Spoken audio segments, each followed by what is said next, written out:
To all the non-believers, non-believers, non-believers, non-believers, non-believers, non-believers, non-believers, non-believers. I'm making out. What's good, y'all? This is Jay Varsity, and we're back with another episode of NBA Talk Playoff Edition. We're in conference finals time, people.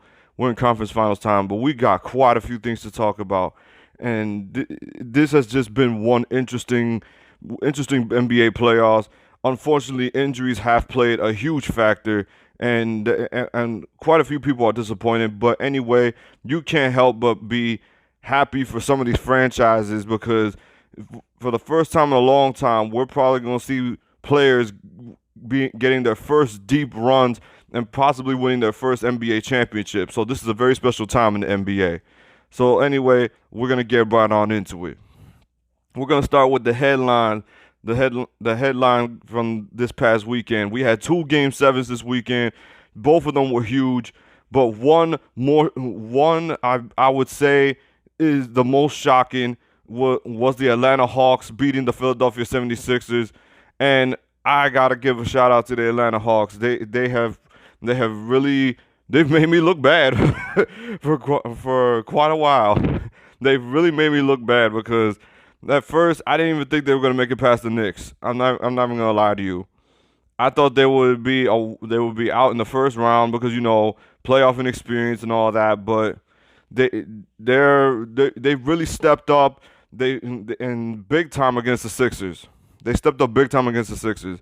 The Hawks are no joke. Trae Young is showing why he belongs in this type of environment. He belongs in this time of the year in the NBA, and he's just a magnificent playmaker. That floater of his is money. Yo. But anyway, the game in general. The Sixers played very, very sloppy. I think that was their sloppiest game aside from Game 1. That was the sloppiest game they've ever played since Game 1, and it was the wrong time. They had 17 turnovers, and those were very crucial turnovers. You can't turn the ball over against the Atlanta Hawks because they went from 11th on the fast break, and they were the most explosive team so far in the playoffs, aside from maybe the Phoenix Suns on the break. It's just crazy how the Sixers, how they had the size, they just had to attack the interior, but then they found a way to double Embiid, and then Embiid was just a turnover machine, and They really exposed Ben Simmons to beyond measure. They exposed Ben Simmons beyond measure because Ben Simmons, I'm gonna say it right now, I'm growing. I'm impatient. I'm done. Ben Simmons literally costed the Sixers this series. He costed them the series because his inability to try to shoot the basketball, and then he won't, and then you won't shoot the ball, but then you won't cut. You won't be aggressive to the rim. When he passed out of a wide open dunk and decided to pass it to Matisse Thybulle, who was being covered, I found myself confused. I was like, why did you do that? Why did you do that? I found myself asking more questions than finding answers about the Sixers. And I'm just growing impatient at this point. How this process is taking way too long. That's what the Sixers call it, the process. It's taking way too long. Like, Ben Simmons is not showing anything of what people expect him to be. He's not showing any of it. And I've defended Ben Simmons. I've been patient with watching Ben Simmons, but it is getting frustrating watching him do the dumbest things, and then he's not playable. He's not playable. Like in the fourth quarter, I think what was it, Game 6?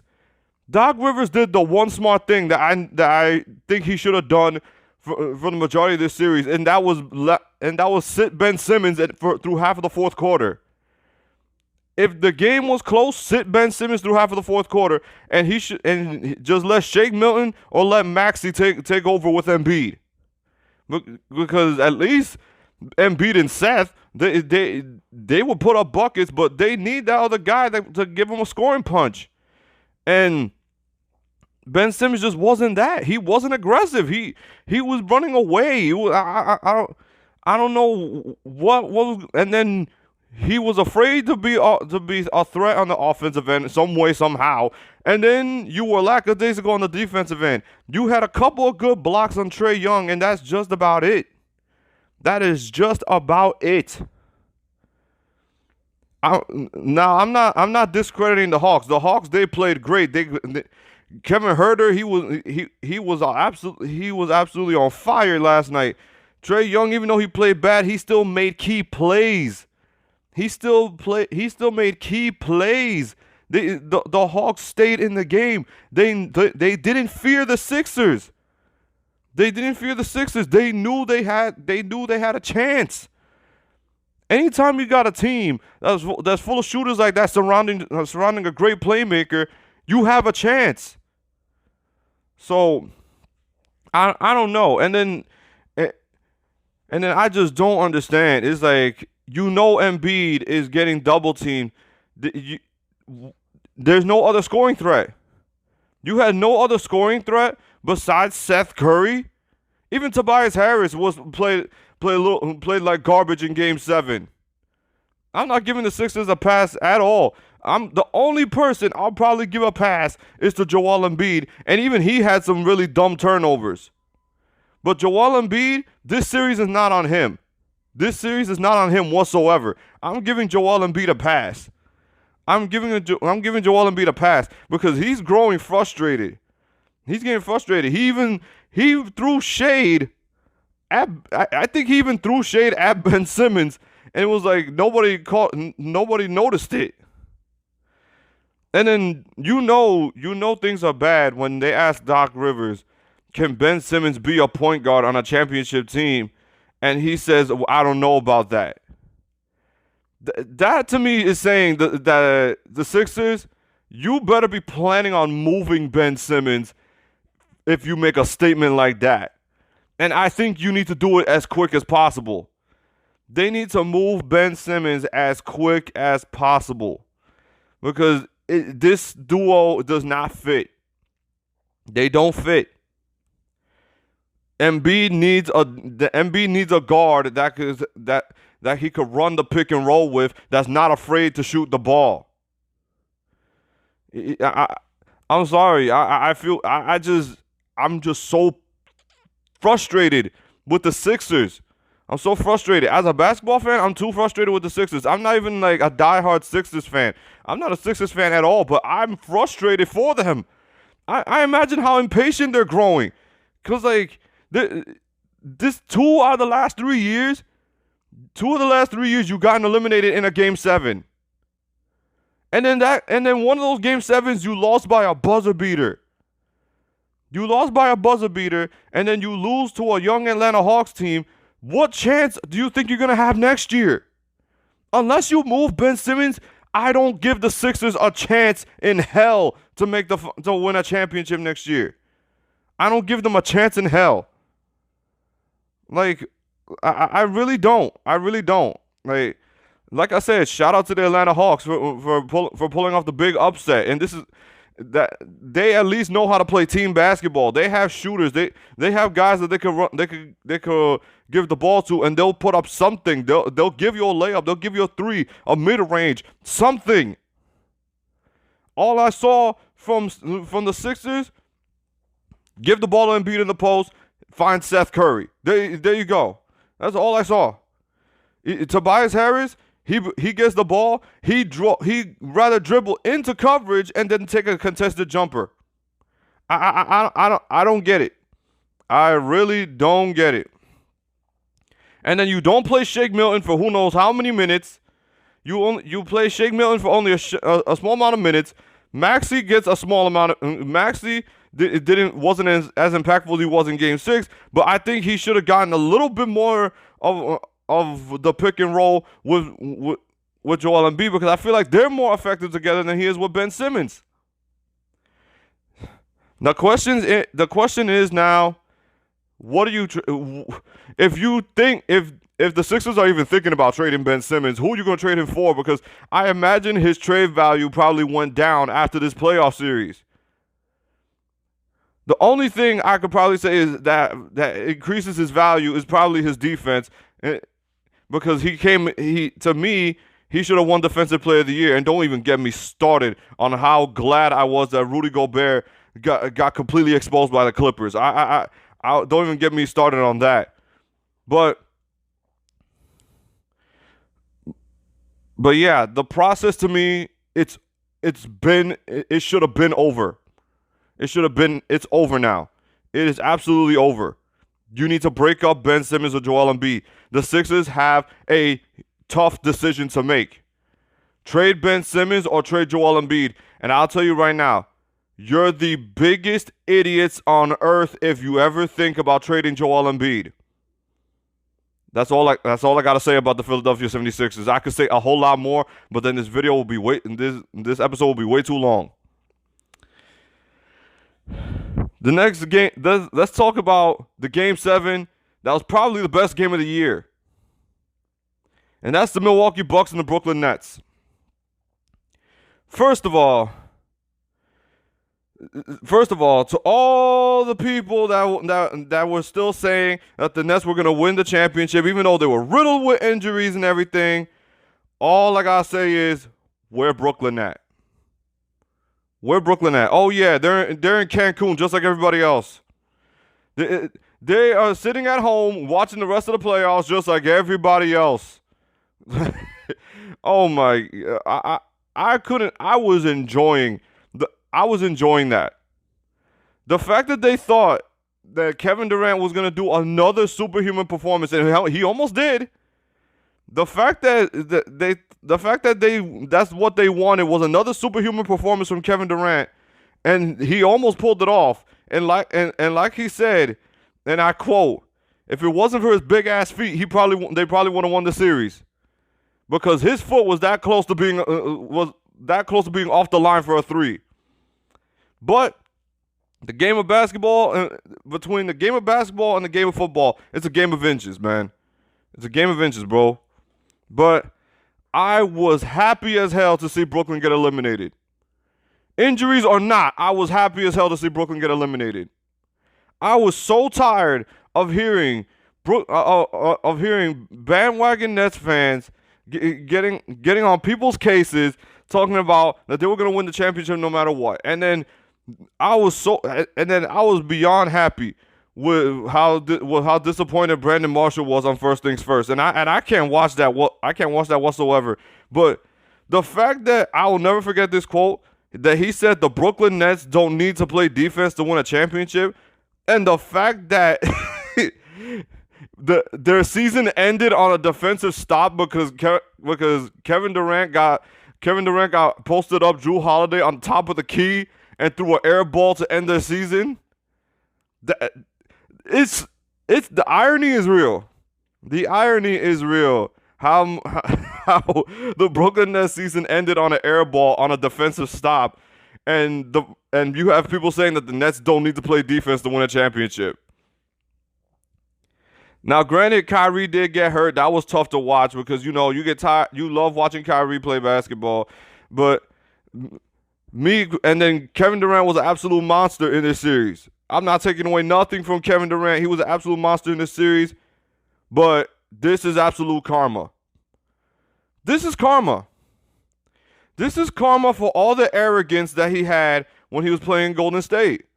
He had the benefit in the world to play with guys like Steph and Clay, who were so durable and so reliable that when he got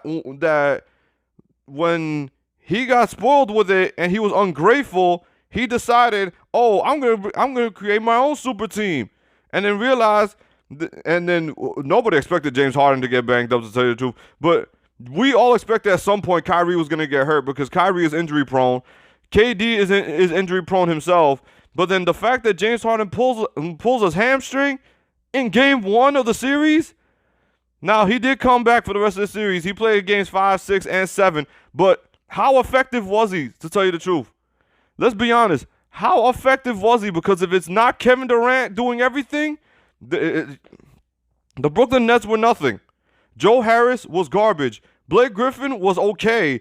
Jeff Green had one good game. Bruce Brown was Bruce Brown damn near unplayable after the first 2 games. They didn't play Tyler Johnson. They didn't play TLC, as they like to call him. DeAndre Jordan was unplayable. I don't even think, was DeAndre Jordan hurt? I have no idea. Please answer that in the comments. Was DeAndre Jordan hurt? Nicholas Claxton, was he sometimes he looked like he wasn't even on the court, but he got a few stops here and there. He was more of a defensive player than anybody else on the team. I said that this roster was sketchy from the moment they did the James Harden trade. From the moment they did the trade, I knew this roster was sketchy. Defense was going to be the problem, and they had nobody in the interior. Nobody was protecting the rim.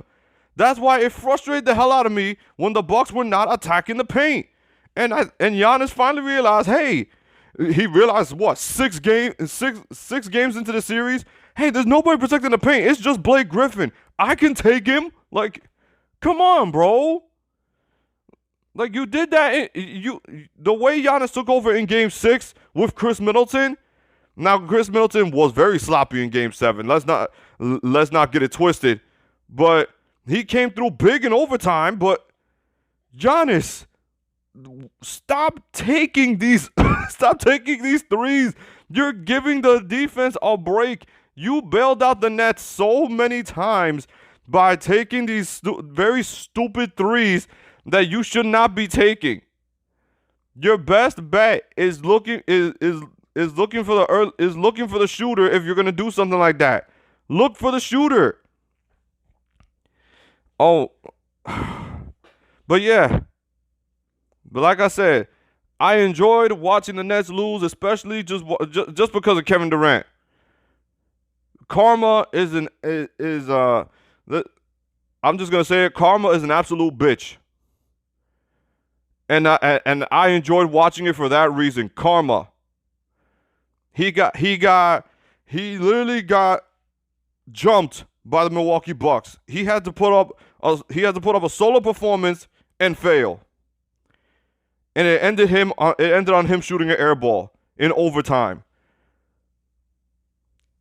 So I couldn't be happier than to see the Brooklyn Nets, the overall favorite that everybody kept calling them, watching them crumble and fall apart.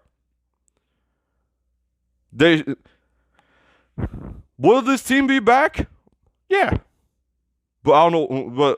But will they be the absolute same? No. Spencer Dinwiddie wants out. And who knows if the Nets are going to keep Bruce Brown.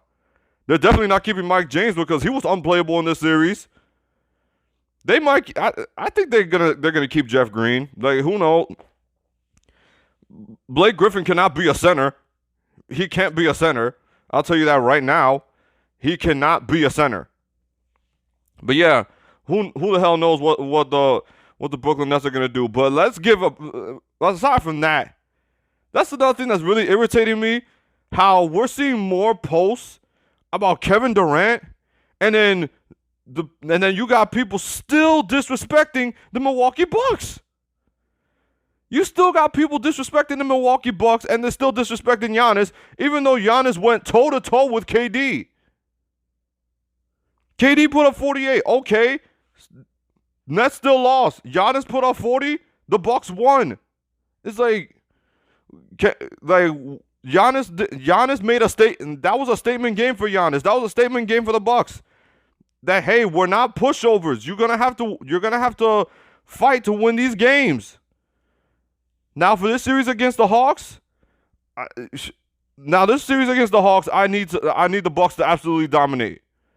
They need to dominate and dominate early, because they cannot make the same mistake twice. They cannot make the same mistakes in back-to-back series, because in this series against the Atlanta Hawks, They need to be on their A game on the defensive end and attack early on the offensive end. The Atlanta Hawks are a very explosive team. Very explosive. Bogdanovich, whatever his name is, he's a firecracker. Trae Young is a firecracker. Kevin Huerter is a firecracker. John Collins, like, the Milwaukee Bucks just need to straight up be in attack mode. They need to be super aggressive.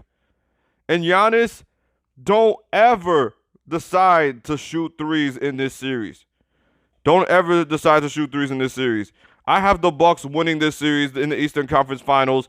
I have the Bucks winning in 6. I got the Bucks winning in 6. I still think Atlanta's gonna put up some form of a fight, but I got Milwaukee in 6. I got Milwaukee going to the finals. Because if we're being honest, this is Milwaukee's best shot at winning a championship. This is their absolute best shot. I don't see them having an easier opportunity than what they got right now. They're easily the healthiest team in the playoffs right now. Hold on real quick. Knock on wood.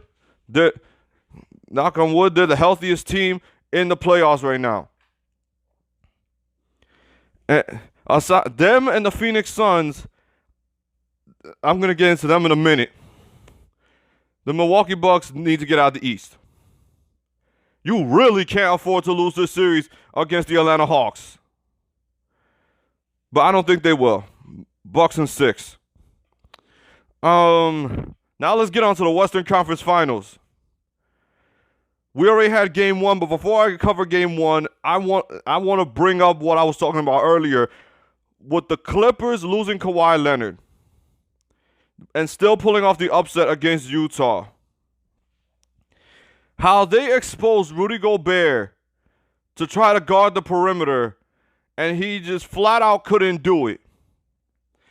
For me, I was already frustrated that he won his 3rd Defensive Player of the Year because I don't think he deserved it.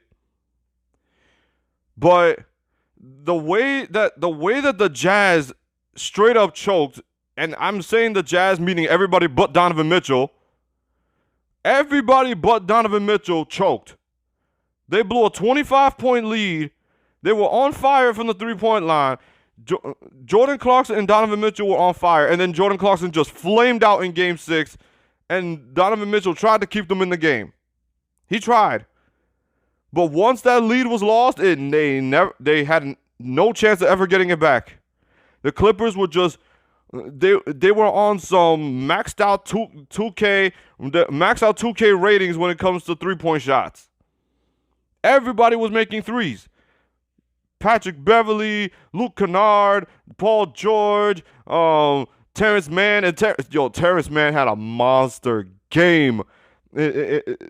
I swear, if Terrence Mann didn't have that monster game, I think that would never have lit up I don't think the Clippers would have had that energy, that spark, to be able to pull off that comeback, because Terrence Mann brought the energy. He brought the energy. The Clippers pulling off that upset, it was low-key a shocker to me because I thought Kawhi Leonard's absence would absolutely demoralize them, but it didn't.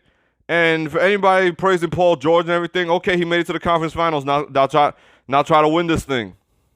Now try to make it out. Now you make it out of the West, I bet the playoff slander is done. And for everybody saying, Paul George got them to the Western Conference Finals. Correction. Terrence Mann got them to the Western Conference Finals. Because if it wasn't for his explosion, I would honestly say that energy would have never been there. And would you give the Clippers a chance of winning a Game 7 in Utah? Yeah. That's just my opinion on that. And then now let's get on to what the Utah Jazz right now how can they make this team better around Donovan Mitchell? Because What they have right now, this is as far as they're going to go. They're going to go the farthest the second round. They legit need they need a better scoring option because they didn't have Mike Conley for a while. And they still got that far, but still, it's like Mike Conley wasn't in rhythm, and you need reliable players that are gonna be there and also get stops. It's like sometimes the Utah Jazz were just very loose with the turnovers, and then they just couldn't get stops, and they just let these teams go on these big runs. That's why the Clippers did what they did. They went on a big run because the Jazz looked defeated. It's like you blew a 25-point lead. You blew a 25-point lead that you had at halftime. I would look like I'm lost too. But yeah, I saw the frustration in Donovan Mitchell, and all I gotta say is, Donovan Mitchell, keep your head up high, man. You had a monster of a season. And you're the whole reason why the Utah Jazz are even relevant. Rudy Gobert should have never got paid all that money when literally teams in the playoffs look to hunt Rudy Gobert. And I've said that. In the playoffs, teams look to attack Rudy Gobert. They're not afraid of Rudy Gobert in the playoffs. I've said that 1,000 times. And now is it people are realizing it? Now is it people are realizing that Rudy Gobert is not the defensive player that everybody says he is? Because in the playoffs, they look to attack him. Like, come on, man. I've said that once and I've said it 1,000 times.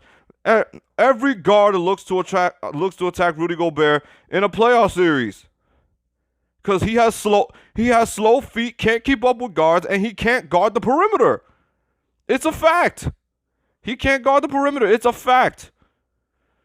And he's a liability on the offensive end. He literally clogs the paint. I just don't. I'm glad the world is seeing that, and maybe that forces the Utah Jazz to actually thinking about how they're gonna build their roster, because they're not gonna win with what they got right now. Because the whole reason that they were even the number 1 seed is because superstars kept getting injured. The Lakers and the Clippers and other teams kept getting injured, and that's what gave Utah the biggest green light on planet Earth to become the number 1 seed in the West. And even with all of that, you still couldn't make it to the Western Conference Finals. But it is what it is. Now, let's get on to my coverage of Game 1 of the Western Conference Finals.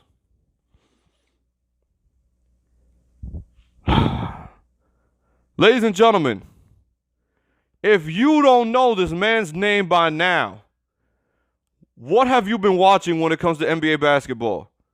What have you been watching? Devin Booker is a superstar. People. This is his very first playoff run. Now, like I said, injuries have played a big part in this playoffs, but knocks out the defending champs, sweeps the Denver Nuggets, and they're in the very first Western Conference Finals. Devin Booker puts up a 40-point triple-double. 40-point triple-double, and absolutely kills the Clippers on mid-range shots. And then this quote by Jeff Van Gundy had me. He really had me laughing right here. He said, and I quote, that Devin Booker now has really learned how to use the mid-range. Now? What is this, your first time watching Devin Booker? Now you're noticing that he's a killer for mid-range? Like, come on, bro. Devin Booker's been this guy, bro. He's been this guy. He was just waiting for this moment to be in the playoffs. He's always been this guy. He's waiting for this moment. He's been hungry for this moment. Devin Booker is that dude, man. He's made for the playoffs. Devin Booker's made for the playoffs, man. And for people who watched him in the past and said, oh, that he puts up empty stats and everything. Well, are these stats empty now? stats empty now? And then he had to play point guard in game 1, and he's still dominated scoring wise. He still dominated scoring wise. The Phoenix Suns are a well-rounded team, and Devin Booker is the head of the snake. He's the head of the snake. I've been loving watching Devin Booker in these playoffs. It's very enjoyable to watch. Like game 1, and then the game in general was just really fun to watch. Watching Paul George and Devin Booker go back and forth. This is the series. This series might be better than I thought, because I wanted to see Donovan Mitchell against Devin Booker, but this series might actually be better than I thought. And that without Chris Paul. Imagine when Chris Paul comes back. I think, and I'm just saying hypothetically here. I had before game 1, I already had made my prediction to people, and I said Suns in 6. Suns in 6. I got the Phoenix Suns making it to the NBA Finals.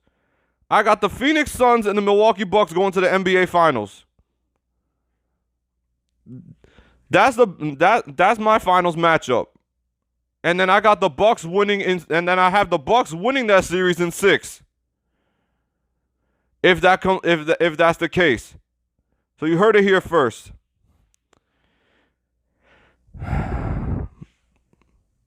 But yeah, I said everything I need to say.